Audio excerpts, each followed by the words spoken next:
जल के कार्य, ठीक है। क्योंकि मरुस्थलों में कई बार जो अल्पकालिक वर्षा हो जाती है, उस अल्पकालिक वर्षा के द्वारा जल की गतिशीलता के परिणामस्वरूप जल के द्वारा जो स्थलाकृतियां बनती है, वो अपन बात करेंगे ना।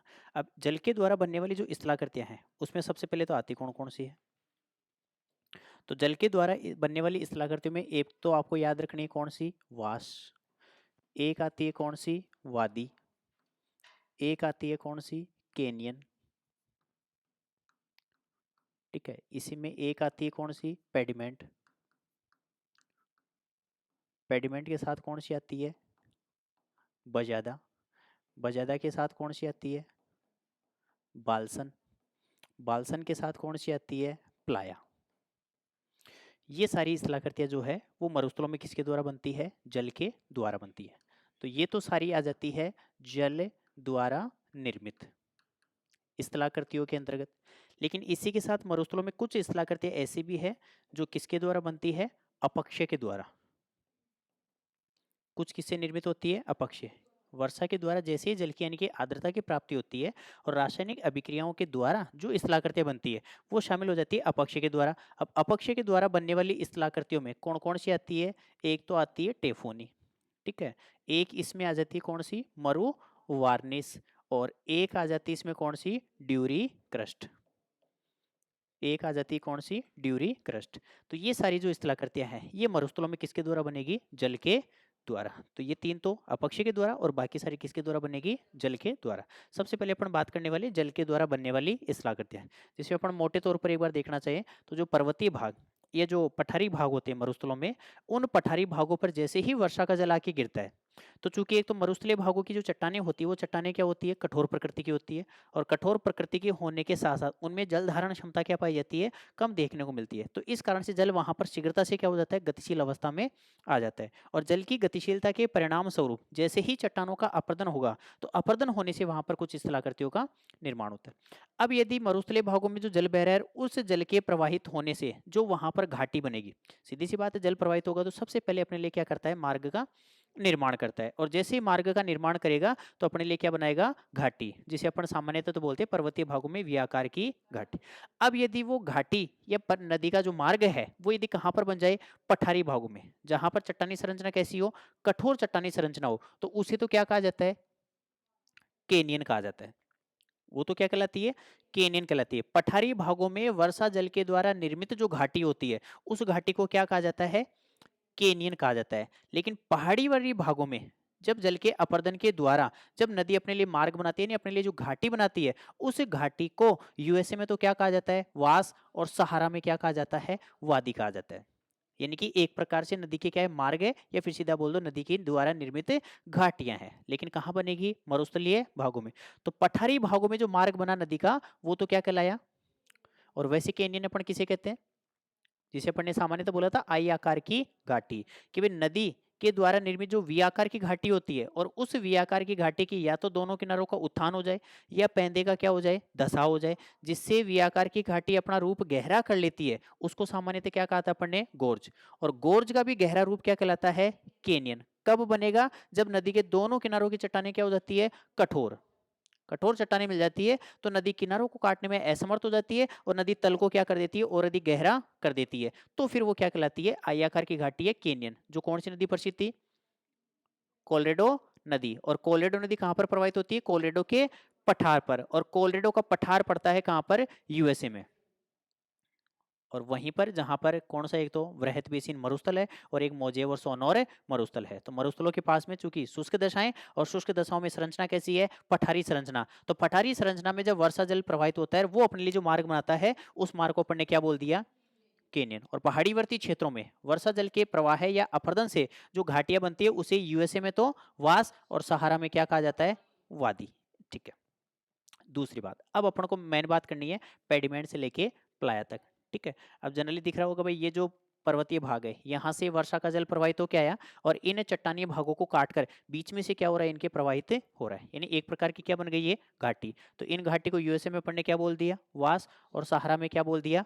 वादी। और ऐसे ही दोनों चट्टानों के बीच में जो संकीर्ण मार्ग बन गया, ये संकीर्ण मार्ग कैसा बन जाता है? केनियन के सदृश। तो पठारी भागों में यदि संरचना बनती है तो फिर उसको अपन ने क्या बोल दिया? केनियन बोल दिया, ठीक है।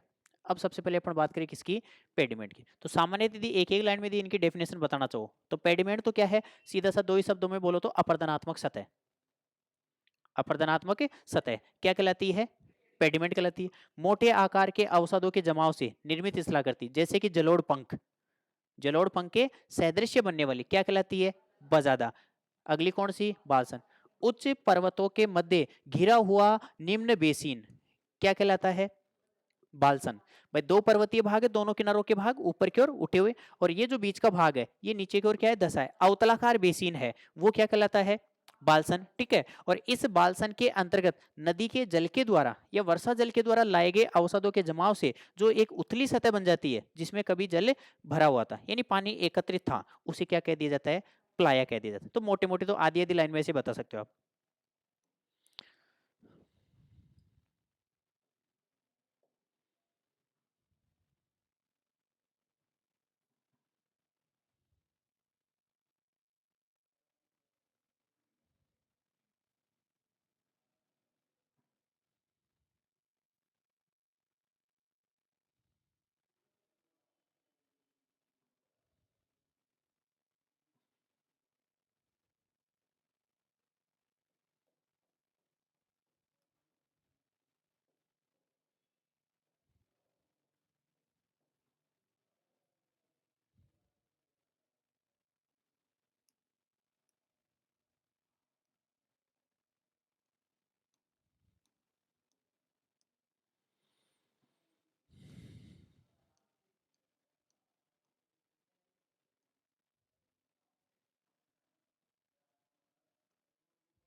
ठीक है, दोनों किनारों का भाग तो क्या है, ऊपर की ओर उठा हुआ। ठीक है, यानी कि दोनों किनारों पर तो क्या आ गई, पर्वत श्रेणी आ गई। ठीक है, अब वर्षा का जल जैसे ही इन पर्वतीय भागों पर गिरेगा तो सीधी सी बात है नीचे की ओर क्या होगा, गतिशील होगा। और जैसे ही नीचे की ओर गतिशील होता है, वो यहाँ पर गिरा और यहाँ पर गिरकर एक नदी का रूप लेके क्या होता है, नीचे की ओर गतिशील अवस्था।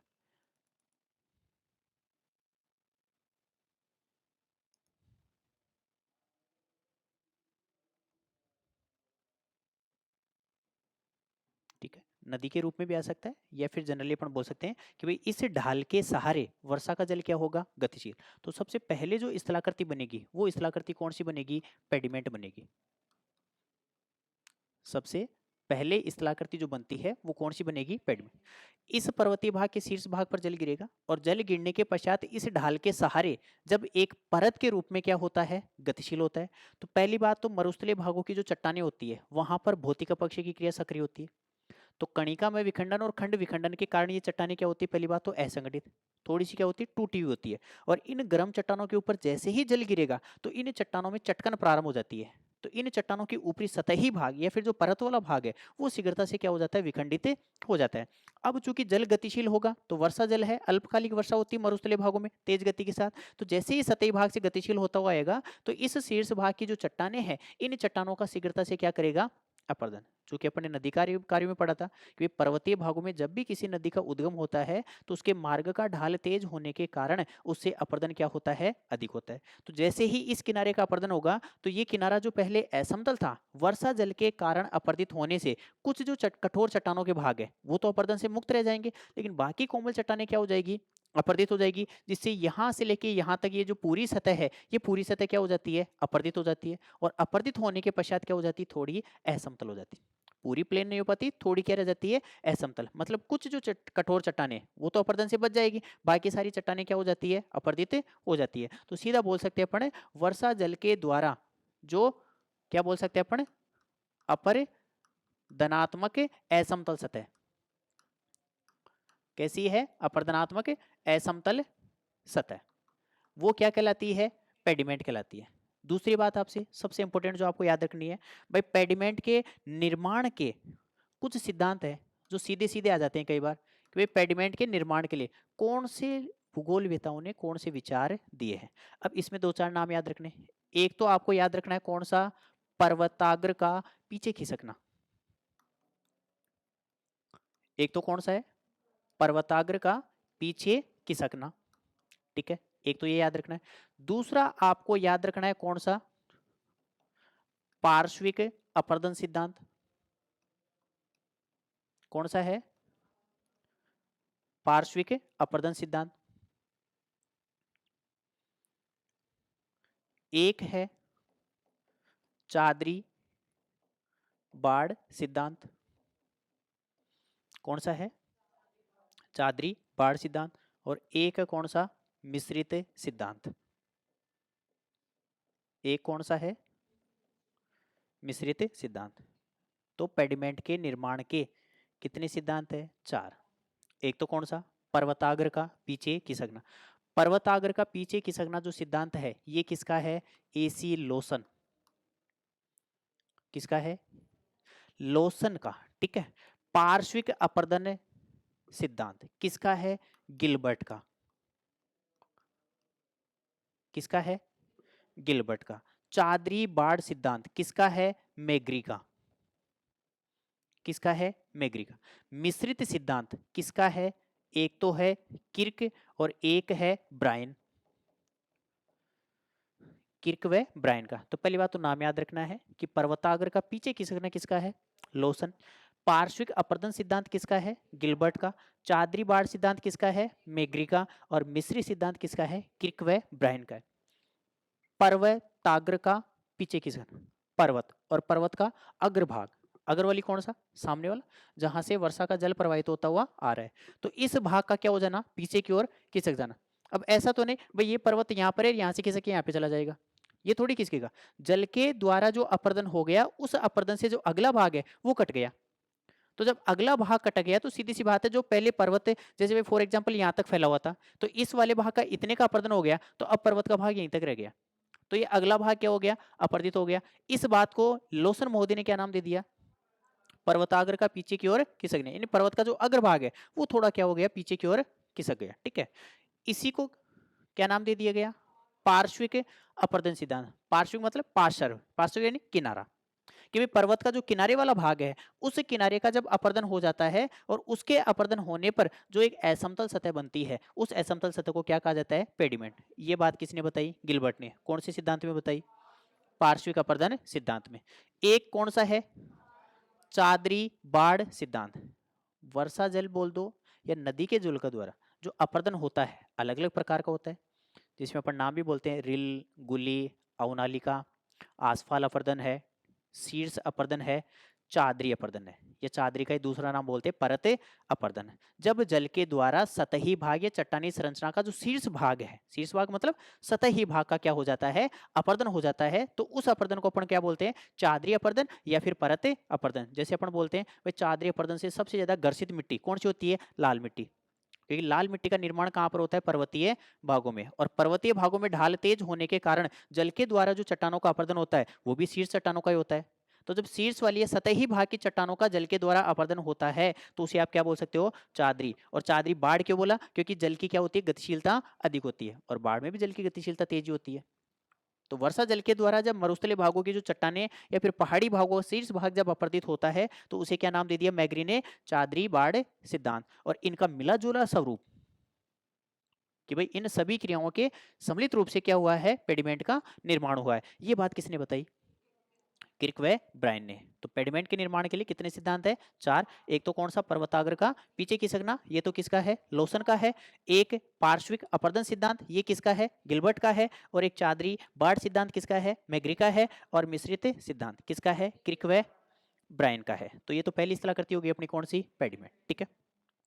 अब इन चारों क्रियाओं के द्वारा जो अवसाद प्राप्त हुआ जल को, उस अवसाद को जल सतही भाग पर थोड़ी छोड़ के आएगा, अपने साथ गतिशील करके लाएगा। और गतिशील करके लाने के परिणाम स्वरूप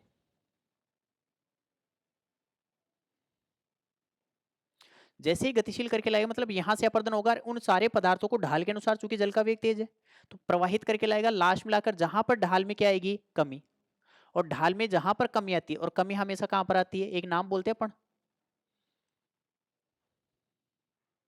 जहां पर पर्वत और मैदानी भाग का क्या होता है, मिलन होता है, उस भाग को क्या कहा जाता है, पर्वत और मैदान का मिलन स्थल, फुटिल एरिया बोल दो या फिर पर्वतपदीय भाग। ठीक है, चूंकि पर्वतीय भागों का यहाँ पर ढलान तेज था, तो ढलान तेज होने पर यहाँ पर जल का वेग भी कैसा था, तेज। और जल का वेग तेज था तो नदी जो अपरदन से जो भी अवसाद प्राप्त की थी उनको जमा नहीं करेगी, आसानी से अपने साथ क्या कर लेती है, गतिशील कर लेती है। लेकिन जैसे ही नदी पर्वतीय भाग या वर्षा का जल पर्वतपदीय भाग में आएगा तो जल का वेग क्या हो जाएगा, ऑटोमेटिक कम हो जाएगा। कम क्यों हो गया, क्योंकि ढाल में क्या आ गई, कमी आ गई। अब जैसे ही ढाल में कमी आई और जल के वेग में कमी आई तो उसी के साथ क्या हो गया, नदी के साथ गतिशील होने वाले जो मोटे आकार के अवसाद है, कौन से अवसाद, मोटे आकार के अवसाद, उन मोटे आकार के अवसादों को जल सबसे पहले छोड़ेगा। एग्जाम्पल भी देते हैं अपन कई बार कि भाई ऊंचे पहाड़ी पर आप चले गए और दोनों किनारों पर, दोनों किनारों का मतलब है दोनों ओर, दोनों हाथों में दो बच्चे ले रखे फॉर एग्जाम्पल आपने, एक हाथ में 5 किलो का है, एक हाथ में 10 किलो का है, एक 2 साल का था, एक 4 साल का था, है कि नहीं। तो सबसे नीचे आते आप समतल सतह में आते सबसे पहले जो भारी वाला है उसको नीचे कि ले चल रहे, अब उसी को छोड़ा जाता है, हल्के वाले को तो आप थोड़ा देर बाद, तेरे को तो बाद में, है कि नहीं। तो सबसे पहले जल भी क्या करेगा, मोटे आकार के जो अवसाद है उनका क्या करेगा, जमाव, और जमाव कहाँ करेगा, पर्वतपदीय भाग में करेगा। और उस पर्वतपदीय भाग में मोटे आकार के अवसादों के जमाव से निर्मित जो संरचना होती है उसको अपन वैसे बोलते हैं जलोढ़ पंख, जिसमें नदियां क्या हो जाती है, विलुप्त हो जाती है। गुम्फित नदी का जो अपन एग्जाम्पल देते हैं जलोढ़ पंख। तो ठीक वैसी ही स्थलाकृति यदि कहां बन जाए, मरुस्थलों में वर्षा जल के द्वारा, तो वो स्थलाकृति क्या कहलाती है, वो कहलाती है भाई बजादा। बजादा भी बोल दो, कई बार बजाड़ा भी मिल जाता है, बजाड़ा या बजादा, लेकिन अंग्रेजी में पढ़ना आपको बजादा ही मिलेगा वो ना। तो कौन सी स्थलाकृति कहलाती है, बजादा। तो बजादा कहाँ बनी, पेडिमेंट के आगे, कहां पर बनी, पेडिमेंट के आगे। अब मोटे आकार के अवसाद तो जमा हो गए, अब बचे क्या, महीन आकार के सारे। ठीक है, तो महीन आकार के अवसादों का जो जमाव है वो वर्षा का जल कहां कर देगा, समतल सतह में। और जैसे ही समतल सतह में महीन आकार के अवसादों का जमाव करेगा तो ये सतह समीपी तल से थोड़ी क्या हो जाती है, ऊपर की ओर, लेकिन दोनों पर्वतों से क्या है, घिरी हुई है। तो उच्च पर्वतों के मध्यवर्ती भाग में घिरी हुई निम्न बेसिन क्या कहलाती है, ये कहलाती है भाई बालसन। क्या कहलाती है, बालसन। तो बालसन की सीधी सीधी एक लाइन में परिभाषा बतानी है, उच्च पर्वतों के मध्य घिरा हुआ निम्न बेसिन, अवतलाकार बेसिन क्या कहलाता है, बालसन। अब चूंकि ये बालसन है तो इसमें जल भी है, और जल के साथ क्या है, जल के द्वारा लाए गए महीन आकार के अवसाद। लेकिन मरुस्थलीय क्षेत्र है, वर्षा रोजाना थोड़ी होगी, और होती भी तो काफी अल्प मात्रा में होती है। ठीक है, अब जैसे ही 2-4 दिन के पश्चात सूर्यताप की मात्रा आएगी, वापस वाष्पीकरण होगा तो शुद्ध जल तो ऊपर, साथ में अधिकांश जल का भूमि भी क्या कर लेती है, अवशोषण कर लेती है। लेकिन उसके द्वारा लाए गए जो महीना आकार के अवसाद है उनका जमाव इस सतह पर हो जाएगा। तो ये सतह सामान्य से पहले की तुलना में थोड़ी क्या आ जाएगी, ऊपर आ जाएगी। और ये जो ऊपर की ओर जो उथली हुई सतह है जिसमें पहले क्या था, पानी भरा हुआ था, यानी जो पहले एक झील के रूप में विद्यमान थी, इस सतह को क्या कहा जाता है, प्लाया। क्या कहलाती है, प्लाया कहलाती है। और इस प्लाया में जब दोबारा वर्षा हो जाएगी और वर्षा का जला के फिर वापस क्या हो जाएगा, इकट्ठा हो जाएगा, तो फिर से क्या कर लेगी, झील का रूप ले लेगी, और फिर उसे अपन वापस क्या बोल देंगे, प्लाया झील। तो सबसे पहले क्या बनेगी, पेडिमेंट। पेडिमेंट से लाए गए अवसादों के जमाव, कौन से अवसाद, मोटे आकार के अवसाद से जमाव से कौन सी बनेगी, बजादा। दो उच्च पर्वतों के मध्य घिरा हुआ निम्न अवतलाकार बेसिन क्या कहलाता है, बालसन। और बालसन में महीन आकार के अवसादों के जमाव से निर्मित उतली सतह क्या कहलाती है, प्लाया, जिसमें कभी झील थी। और वापस वर्षा हो जाएगी तो वर्षा का जल पुनः आकर क्या हो जाएगा, एकत्रित हो जाएगा, और उस जल के एकत्रित होने से पुनः वो क्या कर लेगी, झील का रूप धारण कर लेगी, उसे अपन वापस क्या नाम दे देंगे। लेकिन फिर वापस वही सूर्यताप आएगा, वाष्पीकरण होगा और जल समाप्त। जल समाप्त तो हो जाएगा, लेकिन भूमि ने जो जल अवशोषित किया था, वापस जैसे ही सूर्यताप आएगा और सूर्यताप के आते ही सतह क्या होगी, गर्म होगी। और जैसे ही सतह गर्म होगी, अंदर जो जल भूमि में नमी के रूप में विद्यमान है वो जल भी क्या होगा, गर्म। और वापस गर्मों के वाष्प में कन्वर्ट होके अंदर से सतह कहाँ आएगा, सतह की ओर आएगा। और जब भी जल भूमि के अंदर से ही सतह के ऊपर आता है वो प्रक्रिया क्या कहलाती है, केशिका कर्षण या केपलरी एक्शन। अब मरुस्थलीय भाग है और मरुस्थलीय भागों में लवणीय तत्वों की क्या पाई जाती है, प्रधानता। और लवणीय तत्वों की प्रधानता के कारण जो जल लवणीय तत्वों को घुलाकर नीचे लेके गया था अब वापस कहां लेके आएगा, सतही भाग पर। लेकिन कहां तक लाएगा, सतह तक ही लाएगा, सतह तक ही लाएगा। और सतह पर लाने के पश्चात उनको तो सतह पर छोड़ देगा और शुद्ध जल का क्या हो जाएगा, वाष्पीकरण। तो सतही भाग पर लवणीय तत्वों की क्या हो गई, प्रधानता, यानी कि लवणीय तत्वों की क्या बन गई, परत बन गई। ठीक है, उस लवणीय तत्वों की परत को क्या नाम दिया जाता है, उसे नाम दिया जाता है भाई सेलिना। क्या नाम दिया जाता है, सेलिना। तो प्लाया के अंतर्गत जो लवणीय बोल दो या फिर सीधा बोल दो क्या, नमकीन परत। ठीक है, इस नमकीन परत को क्या कहा जाता है, सेलिना कहा जाता है। क्या कहलाती है। अब इस सेलिना के नाम अलग अलग है। ठीक है, यदि ये सेलिना कहां मिल जाए, मैक्सिको में, सोनौर मोजे मरुस्थल पढ़ते, मैक्सिको में क्या कहलाती है, शॉर्ट्स, कपड़ों वाली शॉर्ट्स नहीं है कि नहीं, मैक्सिको में क्या कहलाती है, शॉर्ट्स। ठीक है, यदि कहां पर मिल जाए, सहारा, कहां पर मिल जाए, सहारा में क्या कहा जाता है, सेबचा या शट, सहारा में क्या कहा जाता है, सेबचा या सट। ठीक है, यदि ये कहां पर मिल जाए, ईरान, तो ईरान में इसे क्या कहा जाता है, केनीर, ईरान में क्या कहा जाता है। यदि ये कहां मिल जाए, ट्रांस काकेशिया, कहां पर मिल जाए, तो ट्रांस काकेशिया में इसे क्या कहा जाता है, टेकरे, ट्रांस काकेशिया में क्या कहा जाता है, टेकरे। ठीक है, तो मैक्सिको में शॉर्ट्स, सहारा में सेपचाया सट, ईरान में केनीर, ट्रांस काकेशिया में टेकरे। और गलती से यदि अरब के मरुस्थल में मिल जाए, कहां पर मिल जाए, तो अरब के मरुस्थल में मिलती क्या हो जाएगी, खबर देने वाली, खबारी या ममलाहा।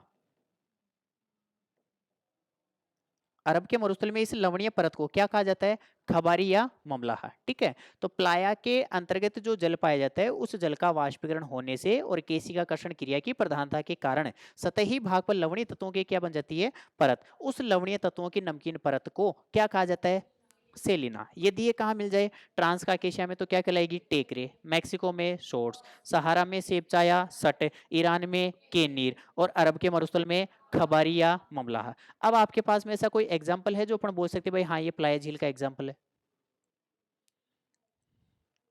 प्लाय झील के एग्जाम्पल। ठीक है, जैसे फॉर एग्जाम्पल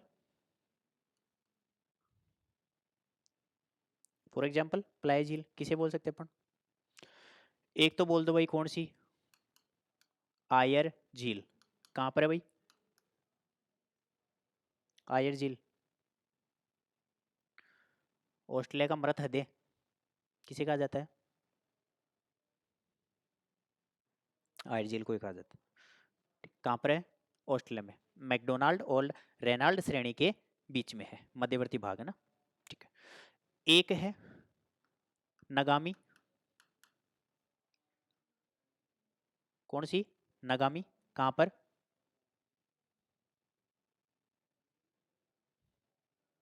कालाहारी, कहां पर है, अफ्रीका में, कहा, दक्षिण अफ्रीका, नामीबिया और बोत्सवाना में कालाहारी मरुस्थल और कालाहारी मरुस्थल की कौन सी झील, नगामी, किसका उदाहरण है, प्लाई, मतलब मैक्सिमम सारी मिलेगी मरुस्थलों के अंतर्गत ही मिलेगी। ठीक है, एक आपने नाम सुना होगा पेट्रेगन, कौन सी, पेट्रेगन, कहां, ईरान में। ठीक है, एक आपने नाम सुना होगा नाप्ता, नाप्ता, नाप्ता कहां पे, नूबियन, कौन सा मरुस्थल, नूबियन मरुस्थल, और नूबियन मरुस्थल कहां पे, नामीबिया, नामीब और नूबियन दोनों। ठीक है, तो कौन सा, नाप्ता। ठीक है, एक जो आती है इसमें कौन सी, रेस्ट्रेक, कौन सी, रेस्ट्रेक, और रेस्ट्रेक जो है कहां पर पड़ती है, कैलिफोर्निया, और कैलिफोर्निया कहां, यूएसए के अंतर्गत। ठीक है, तो रेस्ट्रेक कहां की, कैलिफोर्निया की। ठीक है, भारत में भी है क्या ऐसी प्लाय जिलों के उदाहरण है, जैसे अपन बोलते हैं कौन सी, सांभर, सांभर के अलावा डीडवाना। ठीक है, पंच, पदरा, ठीक है। ये वाली जो है ये कहाँ पर मिलेगी, सारी भारत के अंतर्गत पाई जाती है, ठीक है। तो ये मैक्सिमम जो झीलें हैं ये किसके उदाहरण है, ये सारी है प्लाया झीलों के उदाहरण। मतलब ये ही नहीं, मरुस्थलों में कोई भी यदि झील मिल रही है मैक्सिमम, तो वो सारी किसका उदाहरण होती है, प्लाया झील का उदाहरण ही होती है। तो ये अपनी जो सारी स्थलाकृति है किसकी हो गई, मरुस्थलों में जल के द्वारा निर्मित। सबसे पहले कौन सी बनती है, पेडिमेंट बनती है। पेडिमेंट की अपन ने परिभाषा क्या बोली, पर्वतीय ढलान या पहाड़ियों के जो ढलान होते हैं वर्षा जल की अपर्दन की क्रिया से निर्मित असमतल सतह क्या कहलाती है, पेडिमेंट कहलाती है। पेडिमेंट के निर्माण के लिए 4 सिद्धांत याद रखने हैं। पहला तो कौन सा, पर्वताग्र का पीछे खिसकना, किसका है, लोशन का है। सेकंड है पार्श्विक अपर्दन सिद्धांत, किसका है, गिलबर्ट का है। तीसरा है चादरी बाड़ सिद्धांत, किसका है, मैग्री का है। और चौथा है मिश्रित सिद्धांत, किसका है, क्रिक व ब्रायन का है, ठीक है। इसके बाद में सेकंड स्थलाकृति बनती है कौन सी, बजादा। बजादा का मतलब है जो भी पेडिमेंट से जल को जो भी अवसाद या सेडिमेंट्स प्राप्त हुए, उन अवसादों में जो सबसे मोटे आकार के हैं, उन मोटे आकार के अवसादों का जमाव यदि जल कहाँ करता है, पर्वतपदीय भाग में, ढाल में कमी आने के कारण, तो उन मोटे आकार के अवसादों के जमाव से निर्मित जलोढ़ पंख की सदृशीय स्थलाकृति क्या कहलाती है, बजादा। बजादा के आगे आपको बोलना है क्या, बालसन। कई बार सीक्वेंस भी पूछ लेते हैं, सबसे पहले कौन सी, पेडिमेंट, पेडिमेंट के बाद में बजादा, बजादा के बाद में बालसन, बालसन में ही कौन सी बन जाती है, प्लाया, ठीक है। और प्लाया में जल का वाष्पीकरण होने से जो एक नमकीन परत बनती है उसे क्या कहा जाता है, सेलिना। और उस नमकीन परत वाले भाग में वापस यदि जल इकट्ठा हो गया तो फिर वो क्या बन जाएगी, प्लाया झील बन जाएगी। मतलब मैक्सिमम जो प्लाया झील होती है वो कैसे जल की होती है, खारे पानी की झीलें होती है, ठीक है, जिसके अपन ने 2-4 एग्जाम्पल। ये हो गई अपनी मरुस्थलों में जल के कार्य। चलो लिखो पहले एक बार इसको, हेडिंग डालना, मरुस्थलों में जल के कार्य, मरुस्थलों में जल के कार्य, मरुस्थलों में जल के कार्य।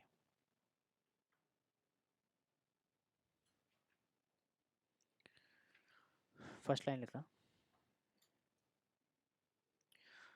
शुष्क व अर्धशुष्क प्रदेशों, शुष्क व अर्धशुष्क प्रदेशों, शुष्क व अर्धशुष्क प्रदेशों के अंतर्गत, शुष्क व अर्धशुष्क प्रदेशों के अंतर्गत अल्पकालिक वर्षा, अल्पकालिक वर्षा, अल्पकालिक वर्षा के जल के प्रवाह है, अल्पकालिक वर्षा के जल के प्रवाह है, जल के प्रवाह है के परिणाम स्वरूप, के परिणाम स्वरूप निर्मित स्थलाकृतियां, के परिणाम स्वरूप निर्मित स्थलाकृतियां, निर्मित स्थलाकृतियां।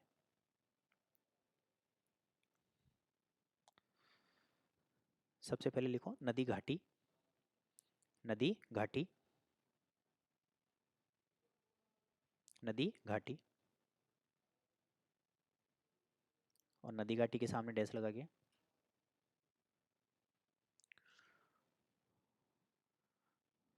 पर्वतीय व पहाड़ी भागों में, पर्वतीय व पहाड़ी भागों में,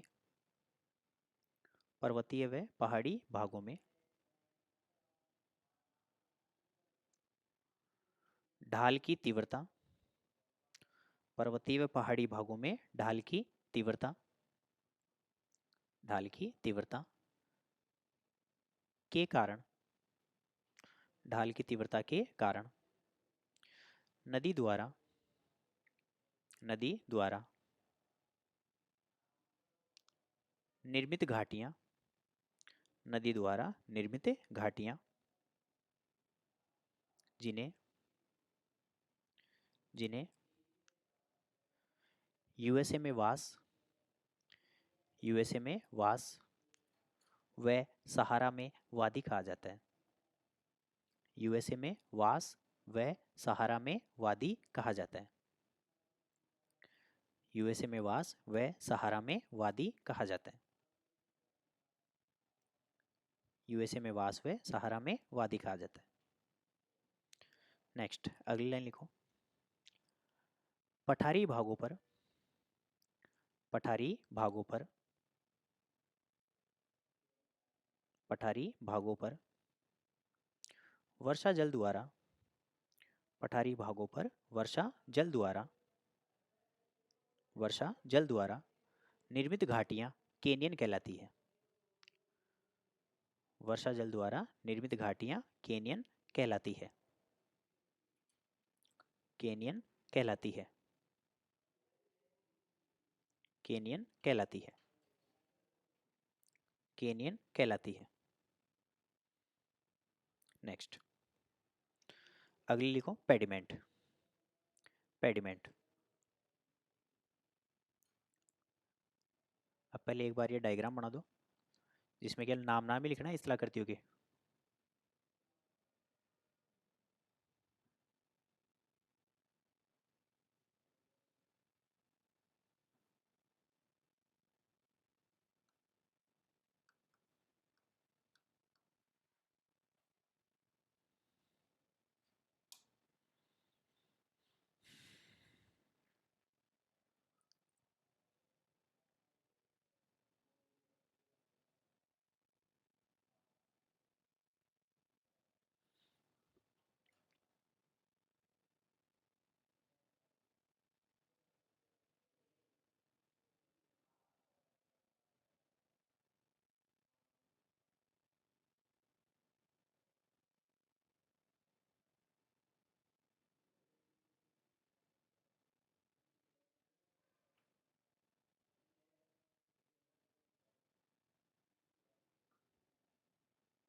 बन गया क्या?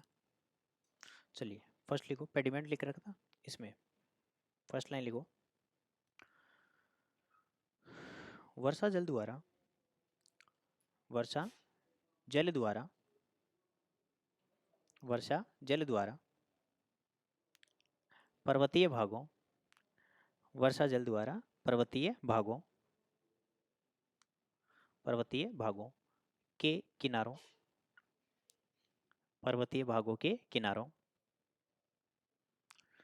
पर्वतीय भागों के किनारों का ढाल की तीव्रता, किनारों का ढाल की तीव्रता व जल के वेग, ढाल की तीव्रता व जल के वेग, जल के वेग के द्वारा, जल के वेग के द्वारा अपर्दित होने, अपर्दित होने, अपर्दित होने से निर्मित असमतल सतह, अपर्दित होने से निर्मित असमतल सतह, निर्मित असमतल सतह। नीचे लिखो, पेडिमेंट के सिद्धांत के निर्माण, वो पेडिमेंट के निर्माण के सिद्धांत, पेडिमेंट के निर्माण के सिद्धांत,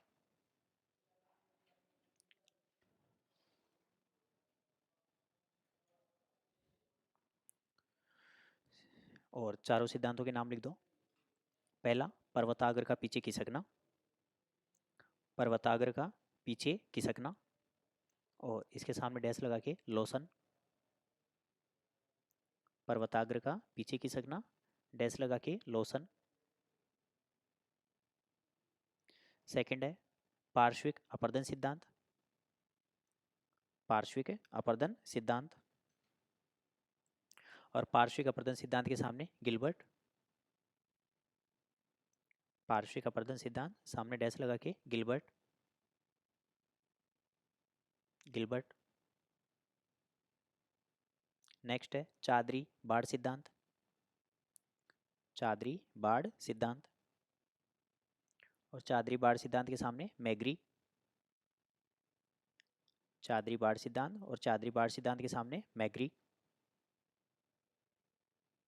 और नेक्स्ट मिस्री सिद्धांत, मतलब तीनों का मिला जुला स्वरूप, और मिस्री सिद्धांत के सामने क्रिक व ब्राइन, किर्क व ब्राइन।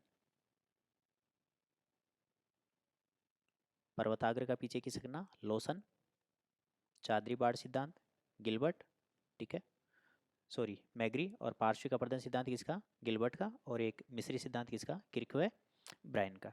नेक्स्ट सेकंड लिखो बजादा, बजादा, बजादा, और बजादा के सामने डैश लगा के पेडिमेंट सतह से, पेडिमेंट सतह से, पेडिमेंट सतह से वर्षा जल के द्वारा, पेडिमेंट सतह से वर्षा जल के द्वारा, वर्षा जल के द्वारा, वर्षा जल के द्वारा लाए गए अपर्दित पदार्थों, लाए गए अपर्दित पदार्थों, लाए गए अपर्दित पदार्थों, वर्षा जल के द्वारा लाए गए अपर्दित पदार्थों में मोटे आकार के अवसादों, पदार्थों में मोटे आकार के अवसादों, मोटे आकार के अवसादों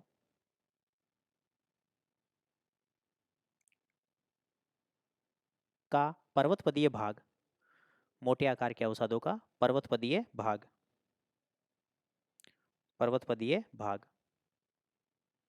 पर्वतपदीय भाग में जमा होने से, पर्वतपदीय भाग में जमा होने से, पर्वतपदीय भाग में जमा होने से निर्मित, पर्वतपदीय भाग में जमा होने से निर्मित असमतल सतह, असमतल सतह। कोष्टक में लिख देना जलोढ़ पंख के सदृश्य, असमतल सतह कोष्टक में लिख देना जलोढ़ पंख के सदृश्य।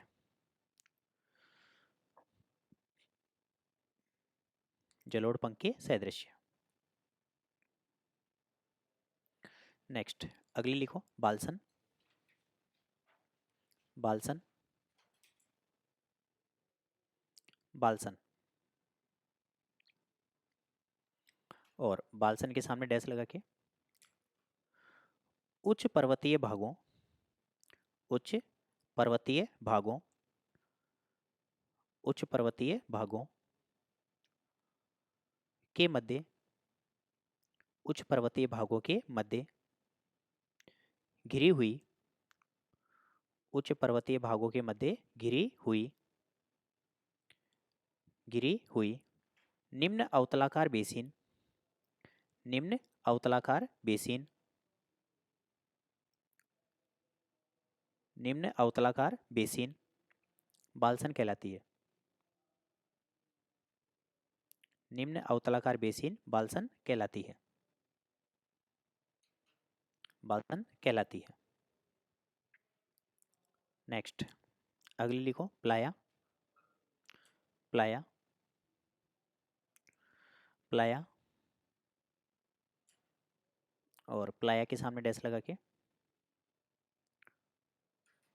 वर्षा जल द्वारा, वर्षा जल द्वारा, वर्षा जल द्वारा लाए गए, वर्षा जल द्वारा लाए गए महीन आकार, वर्षा जल द्वारा लाए गए महीन आकार के अवसादों, महीन आकार के अवसादों, महीन आकार के अवसादों के जमाव से, महीन आकार के अवसादों के जमाव से निर्मित उथली सतह, निर्मित उथली सतह, निर्मित उथली सतह जिसमें कभी झील थी, जिसमें कभी झील थी, जिसमें कभी झील थी प्लाया कहलाती है, प्लाया कहलाती है।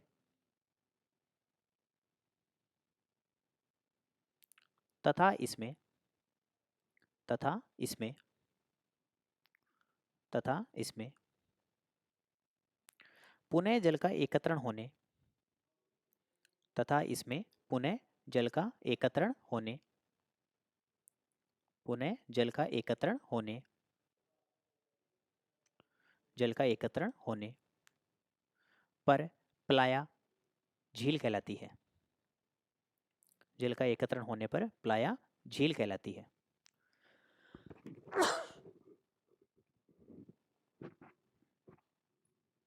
प्लाया झील कहलाती है, प्लाया झील कहलाती है। अगली लाइन लिखो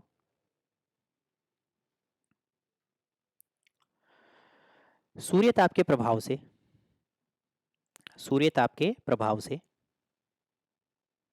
सूर्य ताप के प्रभाव से जल का वाष्पीकरण होने, सूर्य ताप के प्रभाव से जल का वाष्पीकरण होने, जल का वाष्पीकरण होने तथा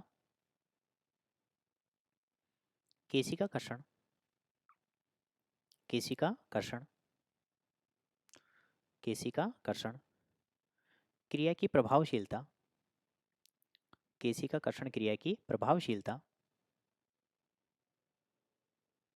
केशिका कर्षण क्रिया की प्रभावशीलता के परिणाम स्वरूप,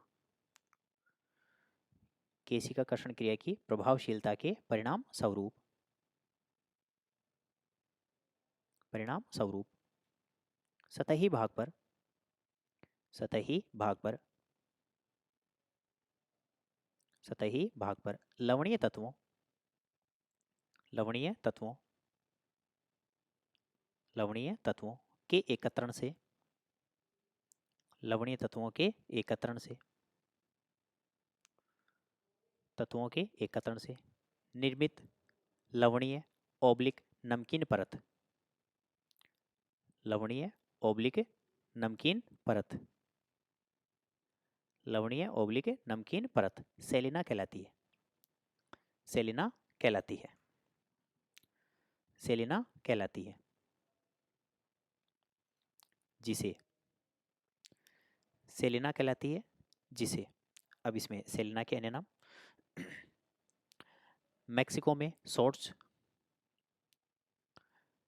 मेक्सिको में सोर्ट्स, मेक्सिको में सोर्ट्स। नेक्स्ट सहारा में सेपचा व शट, सहारा में सेपचा व शट, सहारा में सेपचा व शट। नेक्स्ट ईरान में केनीर, ईरान में केनीर, ईरान में केनीर। नेक्स्ट ट्रांस काकेशिया में टेकरे, ट्रांस काकेशिया में टेकरे,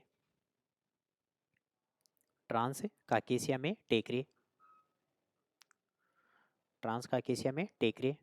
और अरब में खबारी व ममलाहा, अरब में खबारी व ममलाहा, खबारी व ममलाहा, खबारी व ममलाहा। नेक्स्ट आगे लिखो प्लाया झील के उदाहरण, प्लाया झील के उदाहरण, प्लाया झील के उदाहरण, प्लाया झील के उदाहरण। और उसमें आयर झील ऑस्ट्रेलिया, आयर झील ऑस्ट्रेलिया, ठीक है, लिखना चाहो तो लिख देना, ऑस्ट्रेलिया का मृत हृदय,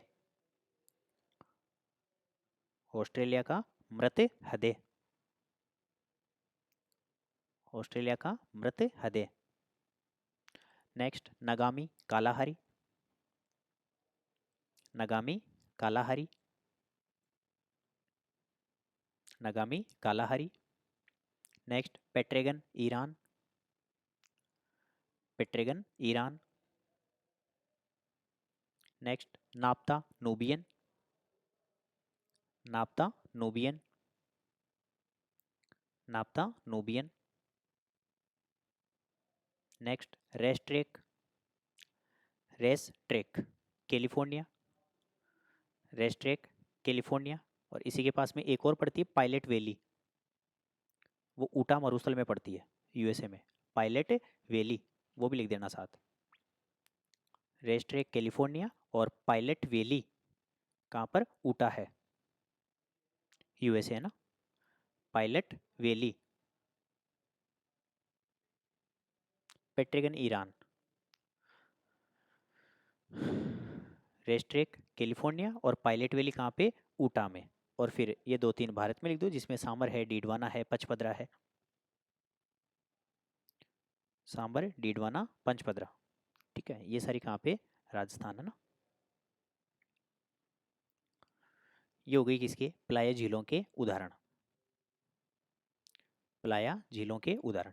मतलब ये तो हो गए मरुस्थलों में किसके कार्य, जल के कार्य। भाई वर्षा जल के द्वारा मोटे तौर पर कितनी स्थलाकृतियां बनती है, 5, ठीक है। एक तो कौन सी, पेडिमेंट, पेडिमेंट के बाद में बजादा, बजादा के बाद में बालसन, बालसन के बाद में प्लाया, ठीक है। और प्लाया में ही जल के एकत्रण से क्या बन जाएगी, प्लाया झील। और यदि केवल प्लाया है और उसमें केशिकाकर्षण क्रिया के द्वारा लवणीय तत्वों का यदि सरफेस पर या सतह पर क्या हो जाता है, जमा हो जाता है, तो लवणीय परत क्या कहलाती है, सेलिना। अब इसमें 2-3 स्थलाकृति जो बचती है, वो बचती है किसकी, अपक्षय द्वारा,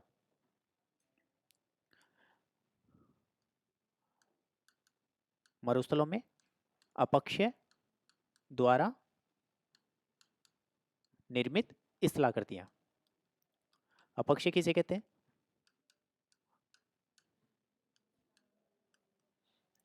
भौतिक, रासायनिक व जैविक कारकों के आधार पर चट्टानों का मूल स्थान पर टूटना, फूटना, सड़ना, गलना, विखंडित व वियोजित होना क्या कहलाता है, अपक्षय। अब मोटे तौर पर अपन बात करें तो शुष्क व अर्धशुष्क दशाओं में व शीतोष्ण कटिबंधीय क्षेत्रों में हमेशा कौन सा अपक्षय होता है, भौतिक अपक्षय। यानी प्रभावित तो यहाँ पर कौन सा होता है, भौतिक अपक्षय। लेकिन जब अल्पकालिक वर्षा हो रही है तो मतलब सीधी सी बात है, क्या होगी, नमी की प्राप्ति होगी। और जहां पर नमी की प्राप्ति हो जाती है वहां पर कौन सा अपक्षय प्रभावी होता है, रासायनिक अपक्षय। तो भौतिक अपक्षय के द्वारा तो यहाँ पर खंड विखंडन और कणिकामय विखंडन होगा, जिससे मूल चट्टान जो है बड़े बड़े टुकड़ों और चट्टानी चूर्ण में क्या हो जाती है, कन्वर्ट हो जाती है। लेकिन वर्षा काल के समय जब अल्पकालिक वर्षा होती है, यानी कि नमी की प्राप्ति हो जाती है, तो फिर यहाँ पर कौन सा अपक्षय हो जाता है, रासायनिक अपक्षय। और रासायनिक अपक्षय के द्वारा जो स्थलाकृतियां बनती है, फिर अब यहाँ पे रासायनिक अपक्षय की परिभाषा, रासायनिक कारकों के माध्यम से चट्टानों का सड़ना व गलना। मतलब भौतिक अपक्षय को अपन एक ही नाम और देते हैं, यांत्रिक अपक्षय, क्योंकि इसमें चट्टान का जो मूल स्वरूप या उसकी जो संरचना होती है उसमें कोई परिवर्तन नहीं आता। भाई एक बड़ा पत्थर का टुकड़ा, उसको यदि आप दो टुकड़ों में तोड़ दोगे तो भी आपको वैसा ही दिखाई देगा, उसकी संरचना में कोई परिवर्तन नहीं आएगा। लेकिन एक नमक की डली है आपके पास में, शुष्क अवस्था में है, कठोर अवस्था में, जैसे आपने उसको पानी में डाला, पानी के संपर्क में आई तो रासायनिक अभिक्रिया करके उसमें क्या हो गई, घुल गई। अब उसमें आपको मूल नमक का स्वरूप देखने को नहीं मिलेगा, यानी उसकी संरचना और संगठन दोनों में क्या आ जाता है, परिवर्तन आ जाता है। तो इस रासायनिक अपक्षय के प्रभाव से कौन कौन सी स्थलाकृतियां बनती है, 3 स्थलाकृतियां बनती है। एक तो कौन सी बनती है, टेफोनी, एक तो कौन सी बनती है, टेफोनी, एक कौन सी बनती है, मरु वार्निस, और एक कौन सी बनती है, ड्यूरी क्रस्ट। एक कौन सी बन जाती है, ड्यूरी क्रस्ट। तो 3 स्थलाकृतियां जो है ये किसके द्वारा बनती है, अपक्षय के द्वारा। ठीक है, सबसे पहले तो टेफोनी, जहां पर मरुस्थलीय भागों में कौन सी चट्टानें, ग्रेनाइट बोल दो, साथ में बोल सकते हो बेसाल्ट, साथ में बोल सकते हो रायोलाइट, साथ में बोल सकते हो ग्रेबो, सारी ज्वालामुखी मैग्मा से निर्मित यानी आग्नेय चट्टानों के उदाहरण है। ठीक है, जहां पर मरुस्थलीय भागों में ग्रेनाइट है, बेसाल्ट है, रायोलाइट है, ग्रेबो जैसी चट्टानें पाई जाती है, तो यहाँ पर रासायनिक अभिक्रिया के द्वारा जब ये चट्टानें खोखली हो जाती है, चट्टानें कैसी हो जाती है, खोखली, या फिर इसको आप बोल सकते हो कैसी, कंदरानुमा, या फिर बोल सकते हो लोकल भाषा में आप क्या बोलते हो, गुफा टाइम, कि भाई कुछ चट्टान है, चट्टान का भाग अपरदित हो गया और चट्टान अंदर तक क्या हो गई, खोखली हो गई। तो वो जो खोखली स्थलाकृति, गुफानुमा या कंदरानुमा जो स्थलाकृति होती है, उस कंदरानुमा स्थलाकृति को मरुस्थलों में क्या कहा जाता है, टेफोनी कहा जाता है। जो कौन सी अपक्षय से बनती है, रासायनिक अपक्षय। जैसे अपन एग्जाम्पल भी देते हैं, भूमिगत जल के कार्यों में पढ़ेंगे भी अपन, कि भाई जैसे बिहार के रोहतास पठार पर गुप्तधाम कंदरा है, चित्रकूट है महाराष्ट्र के अंतर्गत, कालस्वाद मेमत कंदरा है यूएसए के अंतर्गत। ठीक है, वो एक्चुअल में कंदराए हैं, लेकिन वैसे ही यदि मरुस्थलों में रासायनिक अपक्षय से बनती है तो वो क्या कहलाती है, टेफोनी। तो सीधा सीधा पूछ ले, मरुस्थलों में कंदरानुमा स्थलाकृति जो रासायनिक अपक्षय के द्वारा निर्मित हो रही है क्या कहलाती है, टेफोनी। ठीक है, एक कौन सी होती है, मरु वार्निस। वार्निस मतलब जो मरुस्थलीय भागों में जो चट्टानें पाई जाती है, उन चट्टानों के ऊपर जैसे ही वर्षा का जल आता है तो उन चट्टानों के अंदर कुछ तत्व ऐसे होते हैं जो जल के साथ रासायनिक अभिक्रिया करके अपना स्वरूप क्या कर लेते हैं, परिवर्तित, और स्वरूप परिवर्तित करके उस चट्टान के ऊपर एक लाल या काले रंग की क्या कर देते हैं, अलग परत चढ़ा देते हैं। परत बोल दो या फिर बोल सकते हो कोटिंग, एक प्रकार की अलग लेयर का क्या कर देते हैं, निर्माण। तो लाल या काले रंग की जो कोटिंग हो जाती है चट्टानों के ऊपर, उस कोटिंग को क्या कहा जाता है। इसका एग्जाम्पल आप घर पे भी देख लिए होंगे कि भाई जैसे अपन जनरली तो अपन बोले कि भाई जो अपन भवन वगैरह बना लेते हैं, 2-4 वर्षों के पश्चात जब अपन देखते हैं 2-4 वर्षा ऋतु उसके ऊपर से निकल जाती है, तो उस भवनों की जो दीवारें होती है जिनके ऊपर आपने बिल्ला पुट्टी करवा रखी थी, उसके ऊपर एक काले रंग की क्या हो जाती है, परत चढ़ जाती है, और फिर आपको दोबारा उसके ऊपर पेंट वगैरह करवाना पड़ता है। ईंट जब आप अपन नई वाली लाते हैं तो बिल्कुल आपको गेरुवे रंग की दिखाई देती है, लेकिन जैसे ही 1-2 वर्षा काल उसके ऊपर गुजर जाते हैं तो उसके ऊपर काई जैसी ग्रीन कलर की या काले रंग की क्या आ जाती है, परत आ जाती है, जिससे आपको उसका मूल रंग दिखाई नहीं देता है। तो वैसी जो परतें कहाँ पर आ जाए, मरुस्थलीय भागों में चट्टानों के ऊपर, वो परत क्या कहलाती है, मरु वार्निस कहलाती है। तो इसे अपन बोल सकते हैं रासायनिक अपक्षय द्वारा चट्टानों पर कैसी हो जाना, लाल व काले रंग की क्या हो जाना, या तो कोटिंग बोल दो, या कोटिंग में दिक्कत आए तो फिर क्या बोल दो, परत। लाल या काले रंग की जो परत चढ़ जाती है चट्टानों के ऊपर वो क्या कहलाती है, मरु वार्निस। और एक क्या होती है, ड्यूरी। मरुस्थलीय भागों में क्या, हर जगह प्रत्येक स्थान पर जहाँ पर चट्टानें मिलती है, क्योंकि चट्टान अपन कहते ही उसे हैं जिसमें अनेक प्रकार के खनिज तत्वों का क्या होता है, समुच्चय, ये संयोजन होता है। अब सारे खनिज तत्वों की प्रकृति एक समान नहीं होती, कुछ खनिज तत्व कठोर प्रकृति के होते हैं, जबकि कुछ खनिज के ऐसे होते हैं जो जल के संपर्क में आने पर क्या हो जाते हैं, घुल जाते हैं। अब जैसे ही जल में घुलेंगे, जल में घुलने के पश्चात जैसे ये कोई सतही भाग है और इस सतही भाग के ऊपर वर्षा का जल आया, और इस सतही भाग में जो जो घुलनशील तत्व है, जैसे ही भूमि इस जल को अवशोषित करेगी तो वो सारे घुलनशील तत्व भी जल के साथ घुलकर कहाँ चले जाएंगे, नीचे। जिस क्रिया को अपन बोलते हैं निक्षालन। तत्वों का ऊपर से नीचे जाना निक्षालन, नीचे से ऊपर आना क्या कहलाता है, केशिका कर्षण। अब जैसे नीचे जाएंगे तो क्षय संस्तर में जाकर ये धीरे धीरे क्या होने लगते हैं, इकट्ठे होने लगते हैं, और इकट्ठे होकर जमा होकर क्या कर लेते हैं, धीरे धीरे ठोस रूप धारण कर लेते हैं। जब अपन मिट्टी की परिच्छेदिकाएं पढ़ते हैं, मृदा संस्तर पढ़ते हैं, तब तो इसे अपन वहां पर नाम दे देते हैं क्या, कोलाइड। कि भाई ऊपरी परतों के जो पोषक तत्व जो घुलकर नीचे जाके क्षय संस्तर में जमा हो गए वो क्या कहलाते हैं, कोलाइड। लेकिन जब ये मरुस्थलीय भागों में खनिज तत्व घुलकर नीचे जाके इकट्ठे होकर ठोस रूप धारण कर लेते हैं, तो वो स्थलाकृति क्या कहलाती है, ड्यूरी क्रस्ट कहलाती है। अब इस ड्यूरी क्रस्ट के कुछ एग्जांपल आते हैं, जैसे आपने सुन रखे होंगे कौन से, एक तो जिप क्रिट, एक होता है कौन सा, केल क्रिट, एक होता है कौन सा, आल क्रिट, एक होता है कौन सा, साल क्रिट, एक होता है कौन सा, फेरी क्रिट। कौन सा होता है, फेरी क्रिट। जिप क्रिट का मतलब जब जिप्सम के तत्व, जिप्सम के कण घुलकर नीचे जाकर क्या हो जाते हैं, इकट्ठे हो जाते हैं, वो क्या कहलाएगा, जिपक्रिट। केल क्रिट का मतलब है जब कौन सा तत्व चला जाए, कैल्शियम। कैल्शियम घुलकर नीचे जाके क्या हो जाए, इकट्ठा हो जाए, तो फिर वो क्या कहलाएगा, केलक्रिट। ऑल क्रिट का मतलब है जब कौन सा तत्व है, एल्यूमिनियम नीचे जाके क्या हो जाए, इकट्ठा होकर ठोस रूप धारण कर ले, ऑल क्रिट। साल क्रिट का मतलब है जब क्या हो जाए, साल्ट या फिर नमक नीचे जाकर क्या हो जाता है, ठोस रूप धारण कर लेता है, वो क्या कहलाता है, सालक्रिट। और फेरिक्रिट का मतलब है फेरस या लोहे के कण जब नीचे जाकर क्या हो जाते हैं, एकत्रित होकर ठोस रूप धारण कर लेते हैं, तो उसे अपन क्या बोलेंगे, फेरिक्रिट। तो ये सारे जो एग्जाम्पल है ये किसके हैं, ड्यूरी क्रस्ट के। तो मरुस्थलीय भागों में वर्षा काल के समय रासायनिक अभिक्रिया यानी कि रासायनिक अपक्षय के द्वारा तीन स्थलाकृतियां याद रखनी है, एक तो टेफोनी, एक मरु वार्निस और एक कौन सा, ड्यूरी क्रस्ट। चलो नोट कर दो इनको।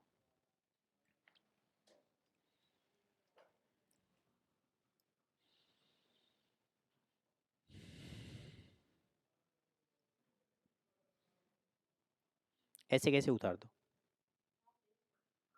हाँ।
यहाँ पर लिख देना रासायनिक अपक्षय द्वारा निर्मित, है ना।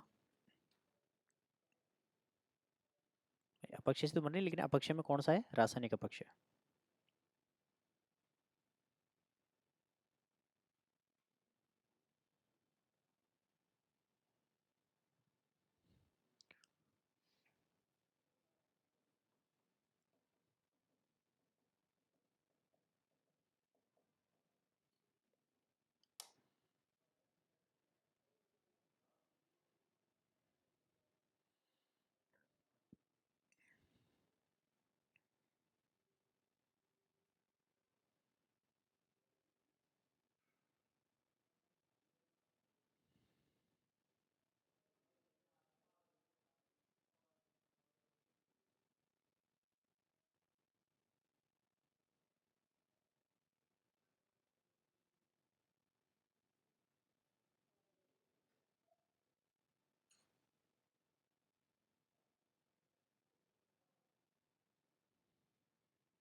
उतार दिए। ये हो गया अपना कौन सा प्रक्रम, पवन, या फिर बोल सकते हो मरुस्थलों की स्थलाकृतियाँ या फिर एओलियन प्रोसेस। इसमें पहले अपरदनात्मक, फिर कौन सी निक्षेपात्मक, फिर कौन से जल के कार्य, और फिर लास्ट में कौन सी हो गई अपक्षय के द्वारा निर्मित स्थलाकृतियाँ। कल बात करेंगे कौन से की, हिमनद के कार्य, शीत प्रधान क्षेत्रों के कार्य। ओके।